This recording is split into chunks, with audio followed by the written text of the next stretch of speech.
एक बार सोचिए, अगर सुबह उठते ही आपको ऐसा महसूस हो कि हाँ, आज मैं वो करने जा रहा हूँ जिससे मुझे खुशी मिलती है, जो मेरे जीवन को एक मकसद देता है। यही है इकिगाई। इसका मतलब है हमेशा बिजी रहने का आनंद। इकिगाई यानी कि आपकी जीने की वजह। इकिगाई यानी कि आपके जीने का पर्पस। यही आपको खुशी देता है और आपको हर दिन बिस्तर से उठने के लिए प्रेरित करता है। जापानी शब्द इकिगाई, इक्की जिसका अर्थ है जीवन और गाई जिसका अर्थ है मूल्य से मिलकर बना है। जापानीज मानते हैं कि हर इंसान का कम से कम एक इकिगाई होता ही है।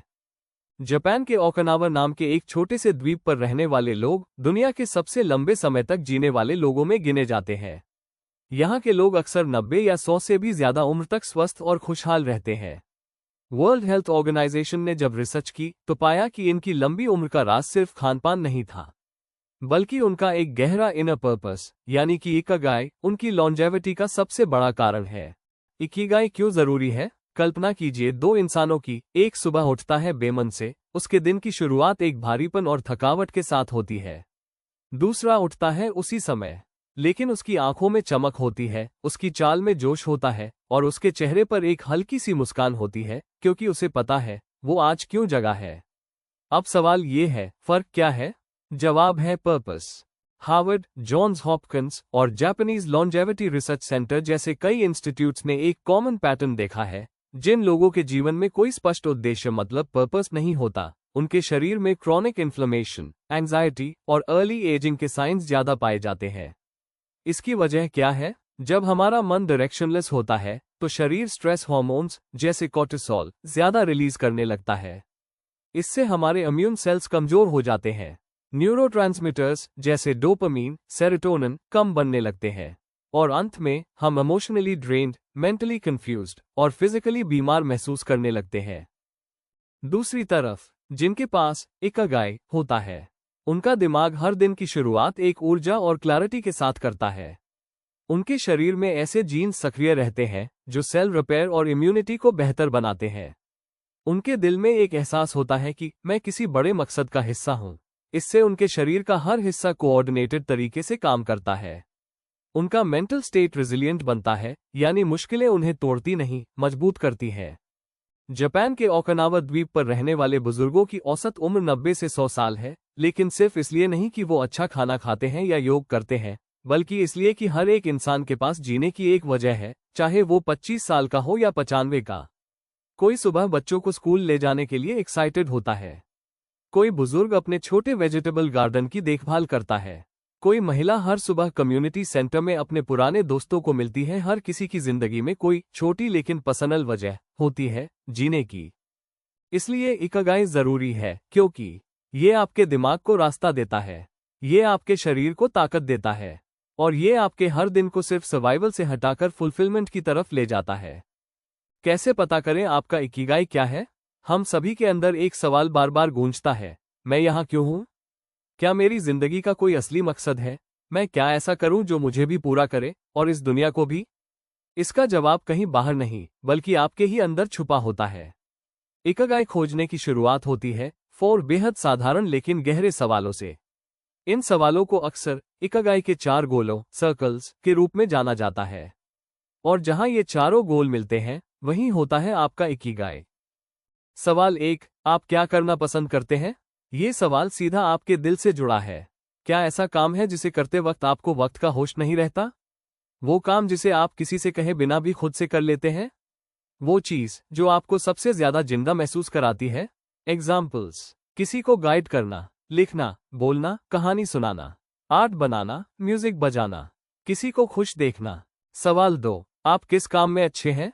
ये सवाल आपके स्किल्स, स्ट्रेंथ्स और नेचुरल गिफ्ट से जुड़ा है। क्या ऐसा कोई टैलेंट है जो दूसरों को सीखने में हफ्ते लगते हैं, लेकिन आपको वो आसानी से आ जाता है?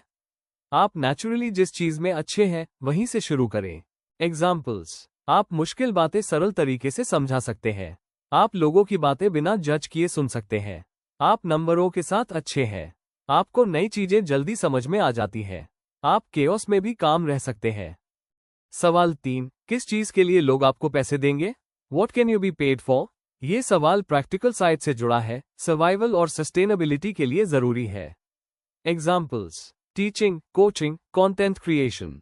Freelancing in writing, designing, editing. Product बनाना जिसे लोग खरीदना चाहें। कोई स्किल बेस्ड सर्विस जैसे nutrition advice, personal training, therapy, marketing. सवाल 4, दुनिया को क्या चाहिए? ये सवाल एक्सटर्नल इम्पैक्ट से जुड़ा है। हर इंसान इस दुनिया में एक वॉइड भरने आता है। तो आपको खुद से पूछना है, क्या है वो चीज जिसकी आज समाज को, लोगों को जरूरत है? एग्जाम्पल्स: बच्चों को बेटर एजुकेशन देना, विमेन एम्पावरमेंट के लिए काम करना, मेंटल हेल्थ अवेयरनेस फैलाना, वेस्ट फ्री लिविंग को प्रमोट करना, रिलेशनशिप्स को बेहतर बनाने में मदद करना। अब सोचिए, जब ये चारों शकल मिलते हैं तो क्या होता है?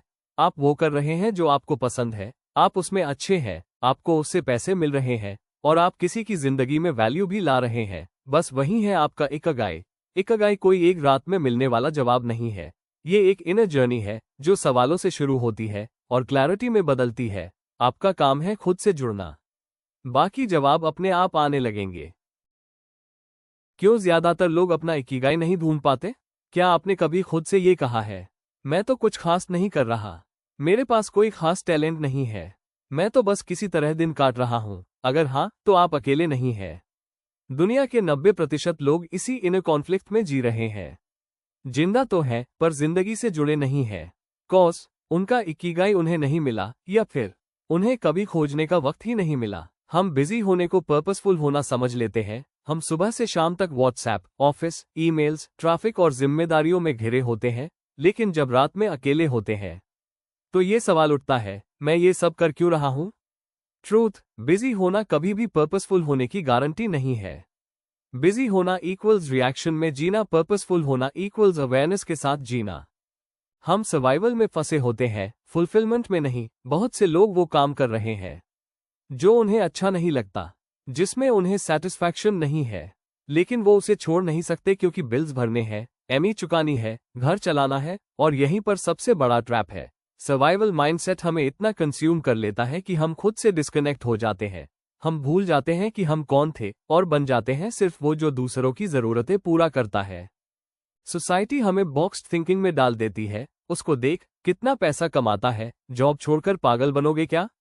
आर्ट में कुछ नहीं रखा बेटा, साइंस ले लो। हम में से बहुत से लोग अपना इकिगाई नहीं खोज पाते क्योंकि हमने अपनी आवाज को बाहर के शोर में दबा दिया है। हम सोसाइटी के ब्लूप्रिंट को अपनी डेस्टिनी मान बैठे हैं, बिना ये पूछे कि क्या वाकई मुझे वही चाहिए। फियर ऑफ चेंज, अगर मैंने खुद को एक्सप्लोर किया और कुछ नहीं निकला तो?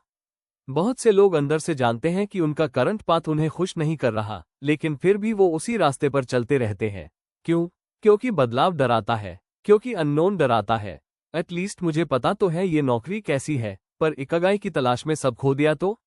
सबसे बड़ी हार ये नहीं है कि आप असफल हो गए, सबसे बड़ी हार ये है कि आपने कोशिश ही नहीं की। हम गलत दरवाजों को लगातार खटखटाते हैं। कई बार हम इकिगाई को सिर्फ बड़ी अचीवमेंट्स में खोजते हैं, fame, money, social media validation, लेकिन इकिगाई अक्सर छोटी चीजों में छुपा होता है जो हमें अंदर से अलाइव महसूस कराएं। एक महिला को घर पर रहते हुए बच्चों को ऑनलाइन ड्राइंग सिखाना बहुत पसंद है, लेकिन वो सोचती है इससे कोई फ्यूचर नहीं है। पर क्या पता वही काम आगे चलकर एक आर्ट स्कूल में बदल जाए। हम गलत जगह ताकते हैं बाहर, जब जवाब अंदर है। हम मोटिवेशनल वीडियो, बुक्स, पॉडकास्ट से खुद को इंस्पायर तो करते हैं, लेकिन अपनी इनर वॉइस को सुनने के लिए कभी पॉज नहीं लेते। इकिगाई बाहर नहीं, वो सेल्फ अवेयरनेस, सेल्फ रिफ्लेक्शन और सेल्फ कनेक्शन से आता है। जापानीज लोगों से सीखे लॉन्ग, हैप्पी और पर्पसफुल लाइफ कैसे जी जाए। जब हम बात करते हैं जापानीज लोगों की, तो सिर्फ तकनीक या अनुशासन की बात नहीं होती, बल्कि एक ऐसी लाइफस्टाइल की बात होती है जो छोटी छोटी आदतों से मिलकर एक लंबी, हेल्दी और अर्थपूर्ण जिंदगी गढ़ती है। सबसे प्रसिद्ध उदाहरण है ओकिनावा, जापान, जहां दुनिया के सबसे ज्यादा सुपरसेंटेनेरियन रहते हैं और उनमें से ज्यादातर न सिर्फ जीवित बल्कि एक्टिव, खुश और मेंटली शार्प रहते हैं। तो आइए जानते हैं उनकी लॉन्ग, हैप्पी लाइफ का रहस्य क्या है। हरा हाची बू, पेट भर के नहीं, बस 80% तक खाए। जापानीज कहते हैं ईट अंटिल यू 80% फुल, नॉट 100%। हारा हाची बू एक जापानीज फ्रेज है जिसका मतलब होता है खाना खाना तब बंद कर देना जब आप 80% भर चुके हों। 100% पेट भरने से शरीर इंसुलिन स्पाइक करता है, जिससे फैट स्टोरेज बढ़ता है। 80% पर रुकने से डाइजेशन बेहतर होता है, मेटाबॉलिज्म मजबूत रहता है, और शरीर हमेशा अलर्ट और लीन मोड में रहता है। धीरे धीरे खाए, चबाकर। खाना खाते वक्त टीवी या फोन से ध्यान हटाए। भोजन के दौरान 15 से 20 मिनट का माइंडफुल टाइम लीजिए। एक्टिव रहना, हमेशा चलना। ओकिनावा के ज्यादातर लोग जिम नहीं जाते, लेकिन फिर भी वो फिजिकली फिट रहते हैं। क्यों? क्योंकि उनके दिन की शुरुआत ही चलने से होती है, जैसे खेतों में काम, गार्डनिंग, पैदल बाजार जाना, पड़ोसियों से मिलने जाना। ओकिनावा के बुजुर्ग औसतन हर दिन 7,000 से 9,000 कदम चलते हैं। अमेरिकन हार्ट एसोसिएशन कहती है 30 मिनट मॉडरेट मूवमेंट रोजाना आपकी उम्र 5 से 7 साल बढ़ा सकता है। कैसे लागू करें? लिफ्ट के बजाय सीढ़ियां चुनिए। हर 1 घंटे बाद 5 मिनट चलिए। फोन कॉल्स के दौरान टहलिए। वीकेंड पर नेचर वॉक्स या पार्क स्ट्रोल्स कीजिए। एक समय में एक ही काम, नो मल्टीटास्किंग, एक जापानीज फ्रेज है, इचिग्यो ज़म्माई, यानी whole hearted focus on one thing at a time. Japanese लोग मानते हैं कि मल्टीटास्किंग दिमाग को कंफ्यूज करता है, अटेंशन स्पैन घटाता है और आपकी प्रोडक्टिविटी को कमजोर करता है। न्यूरोसाइंस के अनुसार बार बार टास्क स्विचिंग आपके ब्रेन की एफिशिएंसी को 40% तक गिरा देता है। डीप वर्क और फ्लो स्टेट तभी आते हैं जब आप पूरी तरह एक काम में डूबे होते हैं। टू डू लिस्ट में सिर्फ 3 जरूरी काम रखें। पोमोडोरो टेक्निक अपनाएं, 25 minute focus, 5 minute break. Notification बंद करें, खासकर सोशल मीडिया की। खाना खाते वक्त सिर्फ खाएं, स्क्रीन ना देखें। जल्दी उठिए, हर सुबह की शुरुआत होती है मीनिंग से, ना कि मोबाइल से। ओकिनावा के लोग अलार्म के शोर से नहीं, बल्कि शांत प्रार्थना, चाय की सौंधी खुशबू और अपनी सोच से जागते हैं। आपका नर्वस सिस्टम काम होता है। डोपामीन और सेरोटोनिन लेवल संतुलित रहते हैं। आपको क्लैरिटी और इमोशनल बैलेंस मिलता है। सुबह जल्दी उठें, 5:30 से सुबह के 6:30 के बीच। 15 से 30 मिनट खुद के लिए मी टाइम रखिए।